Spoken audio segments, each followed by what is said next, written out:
सोचिए, एक सरकारी दफ्तर में काम करने वाले आदमी की महीने की ग्रॉस सैलरी करीब 54,000 रुपए है। घर की ईएमआई, बच्चों की स्कूल फीस और रोज के खर्चे, सब कुछ इसी सैलरी पर टिका है। हर महीने के आखिर में वह डायरी में अगले महीने का बजट बनाते हैं और मन में एक ही उम्मीद रहती है, 8वां वेतन आयोग कब आएगा। यह कहानी सिर्फ एक आदमी की नहीं, बल्कि देश के उन लाखों केंद्रीय कर्मचारियों की है, जिनकी नजरें अब सरकार के अगले कदम पर टिकी हैं।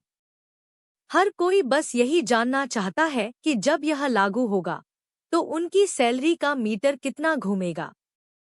तो चलिए, आज हम बताते हैं, उन सभी कर्मचारियों की जिज्ञासा को शांत करते हैं, जिनकी सैलरी 50,000 के आसपास है, और समझते हैं कि 8वें वेतन आयोग का पिटारा उनके लिए क्या खुशखबरी लेकर आ सकता। किसी भी वेतन आयोग की आत्मा उसका फिटमेंट फैक्टर होता है। यह एक ऐसा जादुई नंबर है जिससे आपकी मौजूदा बेसिक सैलरी को गुणा करके नई बेसिक सैलरी तय की जाती है। 7वें वेतन आयोग में फिटमेंट फैक्टर 2.57 गुना था।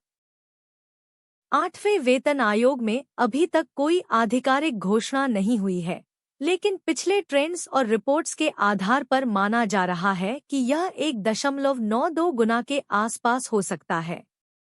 हम अपनी पूरी कैलकुलेशन इसी 1.92 फिटमेंट फैक्टर को आधार मानकर करेंगे।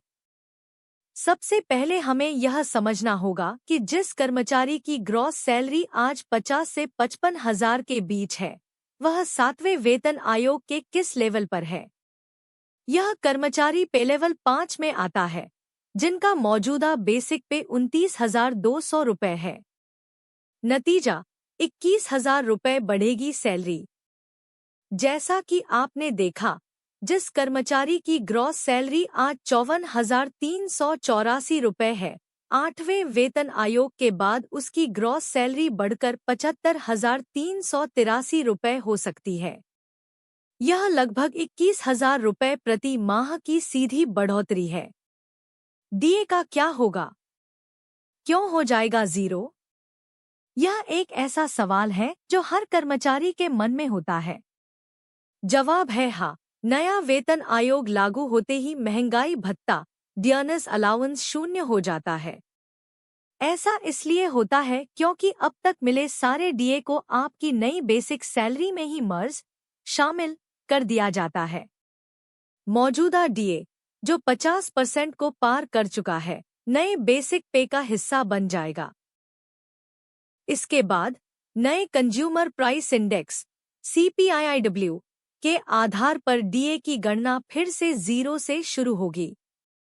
8वां वेतन आयोग लाखों कर्मचारियों के लिए सिर्फ एक सैलरी हाइक नहीं, बल्कि उनके सपनों को पूरा करने का एक बड़ा मौका बनकर आने वाला है। 50,000 कमाने वाले कर्मचारी की सैलरी में 20,000 रुपये से ज्यादा का उछाल आना यह दिखाता है कि यह बदलाव उनकी जिंदगी में एक बड़ा सकारात्मक मोड़ लाएगा। इससे न सिर्फ उनकी खरीदने की ताकत बढ़ेगी, बल्कि वे अपने भविष्य के लिए और बेहतर योजना बना पाएंगे। अब बस इंतजार है सरकार की आधिकारिक घोषणा का, जो लाखों चेहरों पर मुस्कान लेकर आएगी।